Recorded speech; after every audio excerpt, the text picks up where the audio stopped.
오늘 함께 보실 하나님의 말씀은 시편 142편 1절에서 7절입니다. 시편 142편 1절에서 7절입니다.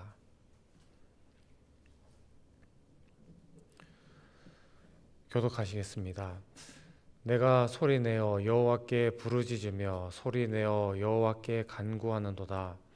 내가 내 원통함을 그의 앞에 토로하며 내 우환을 그의 앞에 진술하는도다. 내 영이 내 속에서 상할 때에도 주께서 내 길을 아셨나이다. 내가 가는 길에 그들이 나를 잡으려고 올무를 숨겼나이다. 오른쪽을 살펴보소서. 나를 아는 이도 없고 나의 피난처도 없고 내 영혼을 돌보는 이도 없나이다. 여호와여, 내가 주께 부르짖어 말하기를 주는 나의 피난처시요 살아있는 사람들의 땅에서 나의 분깃이시라 하였나이다. 나의 부르짖음을 들으소서. 나는 심히 비천하니이다. 나를 핍박하는 자들에게서 나를 건지소서. 그들은 나보다 강하니이다. 함께요. 내 영혼을 옥에서 이끌어내사 주의 이름을 감사하게 하소서. 주께서 나에게 갚아 주시리니 의인들이 나를 들으리이다. 아멘. 시편은 노래 형식을 담아내고 있지만 그 내용을 살펴보면 신앙인이 공감할 만한 간증이기도 합니다. 많은 신앙의 선배들이 시편을 통해 하나님의 말씀들이 현실 속에서 어떻게 작동하고 이루어지는지를 지금도 우리들에게 간증하고 있습니다. 성경은 분명히 하나님이 우리를 구원하셨고 책임지시고 인도하신다고 말씀되어 있지만 시편 속 신앙인들의 여정 속에는 그렇지 않은 것 같은 모습들을 자주 보게 됩니다. 때로는 하나님이 돕지 않으시는 것 같고, 때로는 악인이 의인을 압제하며, 또 때로는 하나님께 버림받는 것 같은 시기를 시인들은 경험했었습니다. 그래서 감히 창조주 되신 하나님께 원색적인 원망을 하기도 하며 또 불경건하게 자신의 인생을 비하하거나 비통해하기도 합니다. 우리가 시편을 사랑하는 이유는 아마도 우리와 똑같이 시인들도 말씀과 삶에 설명할 수 없는 괴리감을 느꼈기 때문일 것입니다. 그래서 시인들의 부르짖음과 슬픔과 탄식은 시공을 뛰어넘어 이 땅을 살아가는 모든 그리스도인들의 삶에 투영되기도 합니다. 오늘 본문 말씀 1절과 2절입니다. 내가 소리내어 여호와께 부르짖으며 소리내어 여호와께 간구하는도다. 내가 내 원통함을 그의 앞에 토로하며 내 우환을 그의 앞에 진술하는도다. 한글 성경에서 시편 142편의 제목은 다윗이 굴에 있을 때 지은 맞쓰길 곧 기도라고 표시가 되어 있습니다.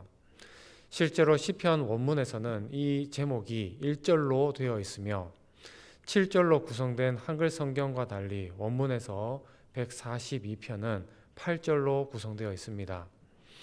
그렇기에 142편 원문은 굴에 몸을 피한 채 처절하게 부르짖는 다윗의 모습을 떠올리게 합니다. 맞쓰길이라는 것은 지혜시 혹은 교훈시를 의미하는데 절망적인 상황에서도 하나님께 부르짖는 것이 가장 지혜로운 해결책임을 가르친다는 점에서 볼 때 적합한 제목이라고 할 수 있습니다.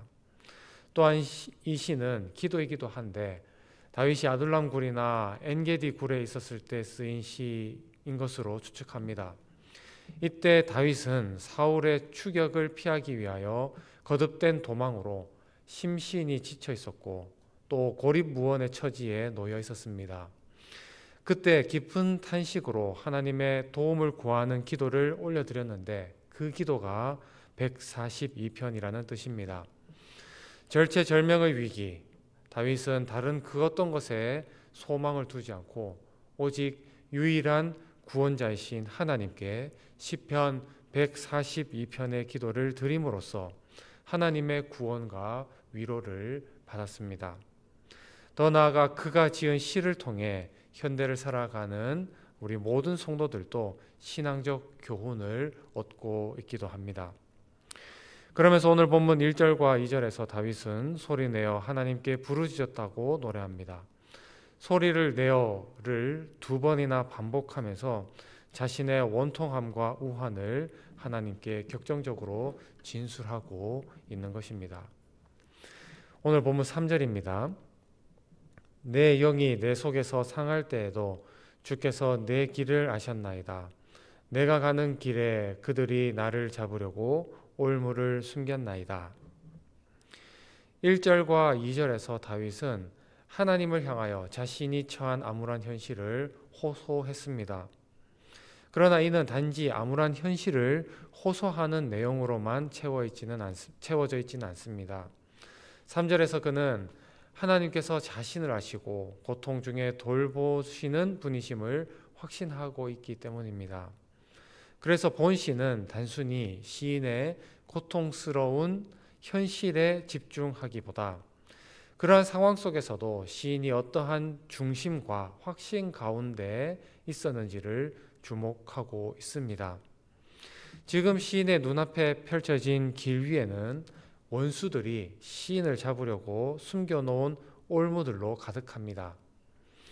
그러나 하나님께서는 그가 어떤 길로 나아가야 할지, 앞으로 어떻게 살아가야 할지 그 구원의 길을 다 알고 계시며 한치의 실수 없이 완벽한 계획 속에 일하고 계십니다.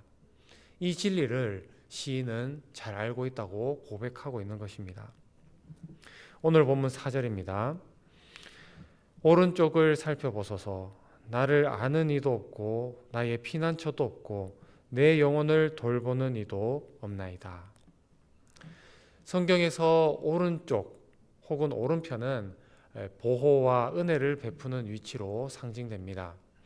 오른쪽을 살펴보아 달라는 시인의 요청은 뒤이어 나오는 여러 표현들과 함께 시인의 주위에 아무도 돕는 자가 없음을 하나님께서 친히 확인해 주리라는 것을 의미합니다. 다시 말해서 시인 곁에는 아무도 돕는 자가 없으니 하나님께서 친히 돕는 자가 되어 주셔야 함을 시인은 강력하게 요청하고 있는 것입니다. 시인이 당한 처지는 어떤 면에서 우리 모두가 겪을 수 있는 지극히 일반적이고 상식적인 상황일 수 있습니다. 많은 사람들이 내 주변에 있는 것 같아 보여도 그들 중에 나의 생명을 대신해 줄 수 있는 이는 없습니다. 아무리 나와 친하다 하여도 희생이 요구되는 결정적인 순간 살펴보아주고 손을 내밀어 줄 수 있는 사람을 찾는 것은 정말 어려운 일입니다. 철저하게 사람들로부터 소외되고 외면당하는 시인처럼 우리 역시 극단적인 상황까지 내려가 보지 않았을 뿐 그러한 일들은 얼마든지 일어날 수 있는 세상을 우리는 살아가고 있습니다. 그렇기에 하나님만이 우리의 영혼을 돌보실 수 있으며 그분만이 우리를 책임져 주실 수 있는 분이심을 우리는 말씀과 기도로 기억하는 훈련을 게을리해서는 안 될 것입니다. 5절입니다. 여호와여 내가 주께 부르짖어 말하기를 주는 나의 피난처시요 살아있는 사람들의 땅에서 나의 분깃이시라 하였나이다. 시인은 과거에 자신의 피난처가 되어주셨던 하나님에 대한 기억을 노래합니다. 특별히 시인은 여호와라는 호칭을 사용하여 언약의 신실하신 하나님의 성품을 강조합니다. 시인, 그러니까 다윗에게 있어서 하나님은 어떤 분이십니까? 하나님께서는 다윗을 이스라엘의 왕으로 선택하셨으며 하나님의 때에 반드시 언약 백성 이스라엘 앞에 왕으로 세우시고 인정받게 하도록 은혜를 베풀고 계신 분이십니다.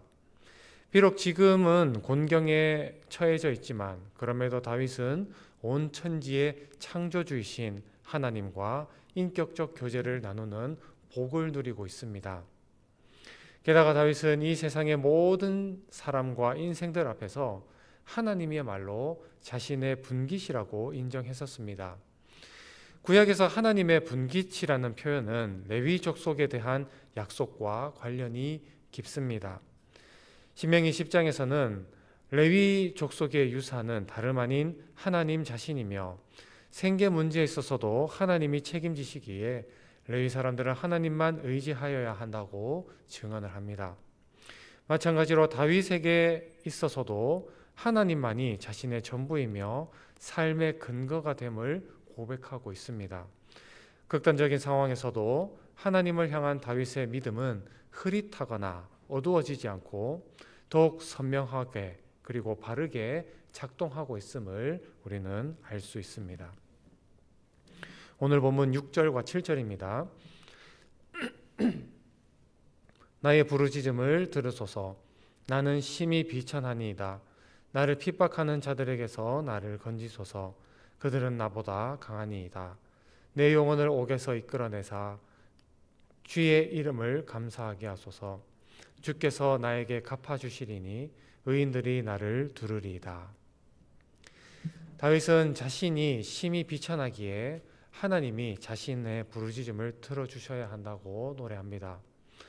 또한 다윗을 핍박하는 자들이 다윗보다 강하기에 하나님께서 자신을 구원해 주셔야 함을 요청합니다.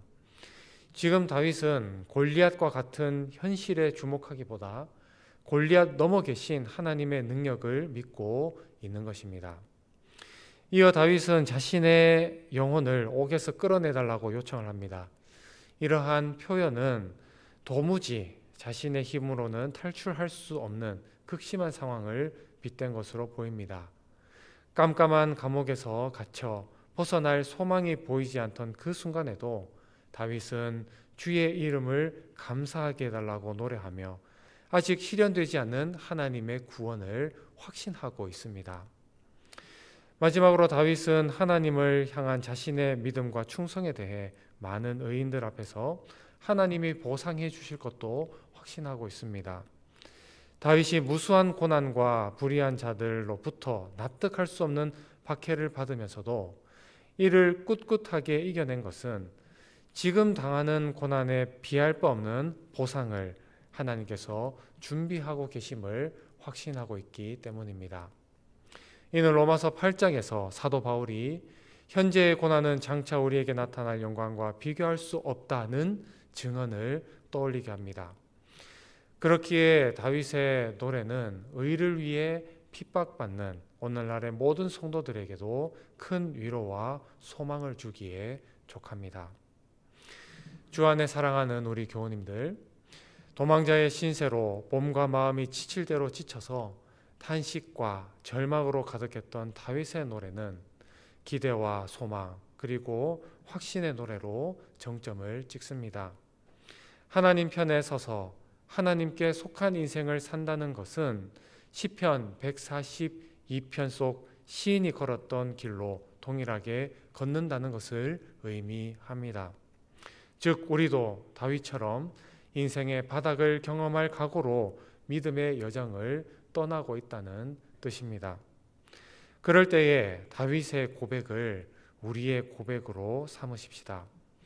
어떠한 순간에도 속사람이 강건하여지고 사랑 가운데서 뿌리가 박히고 터가 굳어져서 복된 사람으로 만들어가게 하실 주님의 인도하심을 믿으십시다. 인생의 어두운 터널을 지나 끝내 우리의 입술에 감사와 찬송을 넘치게 하실 주님을 확신하며 오늘 하루도 믿음으로 승리하는 인생을 살아가시는 저와 우리 모든 100주년 기념교회 교우님들 되실 수 있기를 주님의 이름으로 축원합니다. 기도하겠습니다. 사랑과 은혜가 풍성하신 아버지 하나님, 우리의 삶이 순탄하지만은 않으며 우리의 힘과 능력만으로는 너무나 힘겹다는 사실을 주님께 고백합니다. 그럼에도 우리를 도우실 이는 오직 주님밖에 없음을 인정합니다. 우리가 우리의 연약함을 불쌍히 여겨 주옵시고 지쳐서 쓰러지기 전에 우리의 손을 붙잡아 주옵소서. 오늘 하루도 슬픔과 탄식을 감사와 찬송으로 바꿔주실 주님을 기대하며 예수님의 이름으로 기도드립니다. 아멘.